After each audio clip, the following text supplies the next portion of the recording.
05.17 hours. Strait of Hormuz, northern transit lane. The pre-dawn haze clings to the surface of the Persian Gulf. The water glassy beneath a sky still bruised purple with night. Aboard the USS Abraham Lincoln, the watch rotates without incident. Then the SPS-49 air search radar screams. The contact appears at 05:17 and 42 seconds. 5 surface returns, fast, low, bearing 085 degrees, range 12 nautical miles. Speed 42 knots and accelerating. The tactical actions. Officer in the Combat Information Center calls it immediately. Hostile vessels, swarm formation, closing fast. The carrier strike group is at condition 3. Within 90 seconds, it ascends to general quarters. Klaxons hammer through every passageway. 5,000 sailors move to battle stations. The escort, destroyers USS Gridley and USS Sampson, pivot their phased array radars eastward. The threat is no longer theoretical. The threat is inbound. The vessels are identified as Iranian Islamic Revolutionary Guard Corps, Navy fast attack craft. 3. PACAP-class missile boats, 2 modified Boghammer speedboats. Each PACAP carries 2 Nasser-1 anti-ship cruise missiles. The Boghammers are configured for close-quarters assault, mounting twin 12.7mm heavy machine guns and rocket pods. Combined closing velocity exceeds 60 knots. Time to weapons release range, under 9 minutes. The strike group commander, Rear Admiral aboard the Lincoln, authorizes weapons free at 05:19 hours. The order travels the battle network in 17 seconds. At 05:21 hours, the Air Wing launches 2 A-18E Super Hornets from Strike Fighter Squadron 31, the Tomcatters, are all ready. On Alert 5 status, engines hot, catapults charged. Steam screams from the bow. The first Hornet rockets off Catapult 1 at 05:21 and 38 seconds, followed 11 seconds later by its wingman. Each aircraft carries a payload of 4 AGM-65F Maverick infrared-guided missiles, 2 AGM-114N Hellfire variants, and a full belt of 20mm cannon rounds. Their target package is preloaded. They climb to Angels 6 and bank east. At 05:23 hours, an MH-60R Seahawk from Helicopter Maritime Strike Squadron 70 lifts from the destroyer Gridley. The Seahawk is armed with AGM-114 Hellfires and a forward-looking infrared turret. Its mission: flank the Iranian formation from the south, denying retreat. Simultaneously, a second Seahawk launches from the Lincoln itself, vectoring north.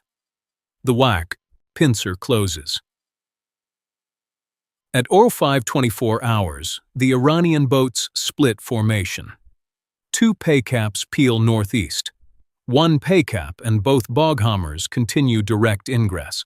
The tactic is recognized instantly, a coordinated swarm doctrine drilled by the IRGC for over a decade. Saturate defenses, force target discrimination, exploit the seam between point defense and area defense. The tactical action officer relays the assessment to the bridge. Distributed engagement protocol activated. At 05:25 hours, the lead Hornet acquires the southern threat axis. Range to target 8 nautical miles. Pilot calls Fox 3 on Maverick. The first AGM-65F drops from the rail. Its imaging infrared seeker locks onto the lead Boghammer. Time to impact: 14 seconds. The missile streaks across the Gulf at Mach 0.86. Impact. The Boghammer disintegrates in a roiling fireball, fuel and ammunition cooking off in secondary detonations. Debris scatters across 200 meters of water. At 05:26 hours, the second Hornet engages. Two Mavericks fired in salvo. Both find their targets. The remaining Boghammer takes a direct strike amidships and breaks in half. The trailing Paycap evades the second missile with a violent starboard turn, but the Hornet circles back, releases a Hellfire, and strikes the missile boat in its forward magazine. Nasser 1 warheads detonate sympathetically. The vessel vaporizes. 3. Boats destroyed in under 60 seconds. 2 remain. They are now 7 nautical miles from the Lincoln and have launched. At 05:27 hours, the SPY-1D radars aboard Gridley and Sampson detect 4 Nasser 1 missiles in flight. Sea skimming profile. Altitude, 15 feet. Speed, Mach 0.9. The Aegis Combat System assigns intercept solutions in 1.4 seconds. The vertical launch cells open. At 05:27 and 22 seconds, 4 RIM 162 evolved Sea Sparrow missiles erupt from the forward VLS of USS Sampson. Their rocket motors light the water in flashes of white-orange.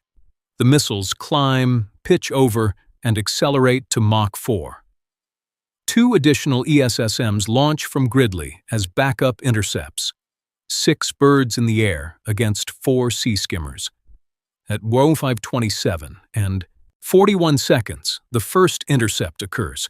Direct hit. The Nasser 1 detonates 11 nautical miles from the Lincoln. The second intercept follows 2 seconds later. Then the third. The fourth, Nasser 1, evades its assigned ESSM through a terminal maneuver. The backup interceptor takes it down at 6 nautical miles. 4 for 4. Engagement clean. The remaining 2 Iranian Paycaps continue to close. At 05:28 hours, the Lincoln itself enters the fight. Its phalanx close-in weapon systems spin up to ready status, but the engagement is handed off to the destroyer screen. USS Sampson maneuvers to interpose. Its 5-inch Mark 45 mod, 4 naval gun trains to bearing 090. The first salvo of high-explosive rounds is in the air at 05:28 and 19 seconds. The shells arc across the Gulf, 6 rounds per minute. Splash patterns bracket the lead Paycap. The third salvo strikes. The boat is hammered into fragments. The final Paycap continues, now alone, accelerating to 45 knots, 2 Nasser 1 missiles still on the rail.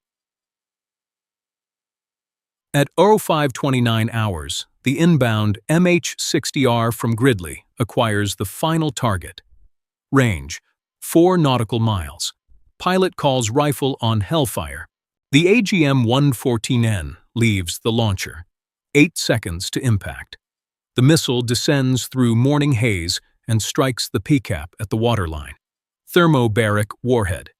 The blast wave rolls outward in a perfect ring. The boat is gone. 5:29 and 47 seconds. The Persian Gulf erupted. 5 vessels destroyed. 4 anti-ship missiles intercepted. 11 minutes since the first radar contact. The combat sky over the engagement zone is now layered in smoke columns. Black plumes rise from 5 distinct points, drifting westward on a 6-knot wind. The Hornets remain on station at Angels 4, conducting battle damage assessment. The Seahawks descend to 100 feet, scanning for survivors. Infrared turrets sweep the debris fields. At 05:31 hours, the tactical action officer aboard the Lincoln confirms the count. 5 surface contacts neutralized. No friendly losses. No damage to any U.S. vessel. The strike group is intact. Combat air patrols expand to a 40 nautical mile bubble. 2 more Super Hornets launch from the Lincoln to reinforce the perimeter. An E-2D Advanced Hawkeye climbs to Angels 25 and assumes airborne early warning command and control. The battle space is locked down. Search and rescue protocols activate at 05:34 hours.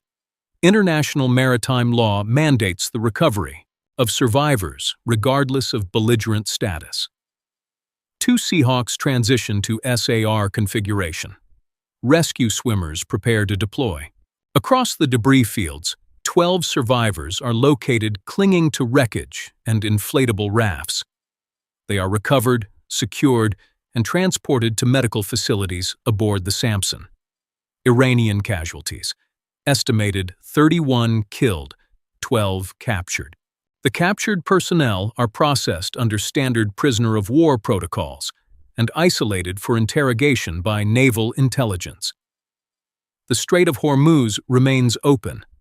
Maritime traffic, briefly halted, resumes within 40 minutes. 3 commercial tankers transit eastbound by 06:15 hours. The carrier strike group resumes its planned course at 06:22 hours, having lost 0 personnel and 0 equipment in the engagement.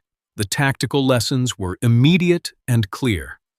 The swarm doctrine of the Islamic Revolutionary Guard Corps Navy, refined over 15 years of exercises and tested against simulated U.S. carrier groups, failed in execution against an integrated, networked, multi-domain defense. The IRGC strategy assumed that quantity of fast attack craft, combined with simultaneous missile launches, would overwhelm the engagement envelope of an Aegis-equipped destroyer screen. That assumption proved fatally flawed. The cooperative engagement capability, which networks radar and weapons data across all ships in the strike group, allowed the Samson and Gridley to share targeting solutions in real time. No single ship was forced to engage all threats independently. The system distributed the load. Every threat was matched to the optimal interceptor. Strategic ramifications cascaded across the region within hours. Tehran issued a statement at 09:00 local time, describing the engagement as an unprovoked attack on Iranian sovereignty. The statement made no mention of the Nasr-1 missile launches or the offensive posture of the IRGC vessels.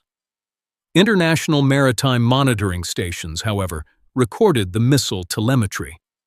The data was unambiguous. The Iranian boats had fired first. The U.S. Navy had responded under established rules of engagement.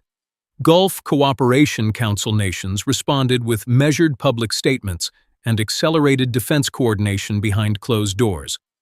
Saudi Arabia and the United Arab Emirates requested expanded U.S. naval presence within 72 hours.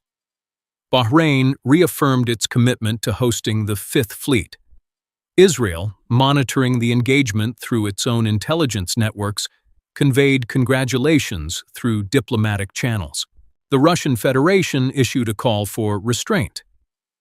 The People's Republic of China, with significant oil import dependencies on Persian Gulf transit, urged de-escalation while quietly accelerating its own naval modernization timeline.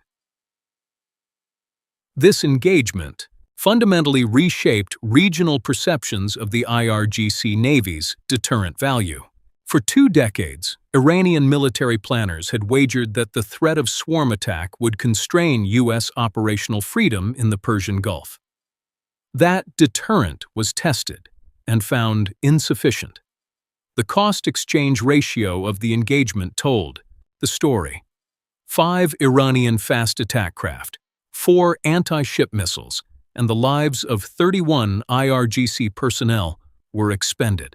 The U.S. Navy expended 7 Mavericks, 2 Hellfires, 6 ESSMs, and approximately 18 5-inch shells. No American lives were lost, no American vessels damaged. The asymmetry was absolute. Doctrinal lessons extended beyond the immediate engagement. Naval analysts in Washington, London, and Tokyo would study the 11-minute timeline for years.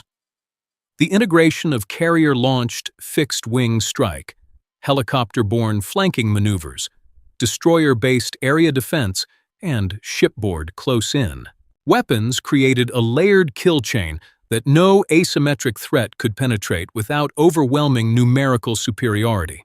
Producing that superiority would require an Iranian fleet many times the size of its current force, with logistics and command structures that do not exist.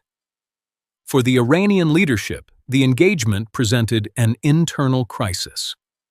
The IRGC had positioned its naval doctrine as the cornerstone of regional asymmetric power. The doctrine collapsed in 11 minutes. Domestic political consequences would unfold over the following weeks, with shakeups in IRGC Navy Command and a pause in publicly announced exercises. Tehran was in shock, but the silence was strategic. To acknowledge the defeat publicly would be to acknowledge the limits of Iranian deterrence. By 7 hours, the USS Abraham Lincoln had resumed flight operations. A-18E Super Hornets cycled through the catapults on a normal schedule. The strike group's air wing flew its planned sorties. The carrier's nuclear reactor pushed her through the Gulf at 18 knots. Life aboard the warship returned to its rhythm. 5,000 sailors stood down from general quarters. The galleys served breakfast. 11 minutes. 5 Iranian vessels destroyed. 4 missiles intercepted. 0 American casualties.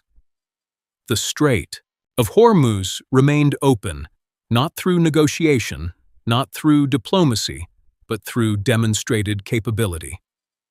The Persian Gulf erupted at dawn, and by full sunrise, the only sound left was the steady hum of the carrier's turbines pushing east into another routine day on station.